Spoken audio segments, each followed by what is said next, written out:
Today we're showing you a 2015 Kubota MX5200 tractor. It's a four-wheel drive tractor. Tractor has 375 hours. It does come with the Kubota LA1065 quick attach front loader. The loader is plumbed for grapple. As you can see here, skid steer cell hookup for your bucket connection. Bucket's in nice shape. Loader has a little bit of paint fade, which is kind of normal on these Kubota machines. The paint on the tractor is nice and bright yet. Has the R4 tires, which are in nice shape.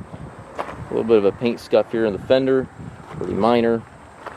And again, that third function is located on this switch right here on the joystick.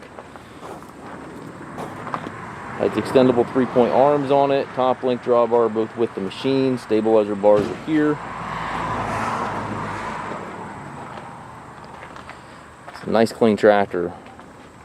Has the hydrostat transmission, 3 ranges, plus a cruise control lever, pedal down on the floor there for forward reverse. We do take trades. We also offer financing for qualified customers. We also can arrange delivery here within the U.S.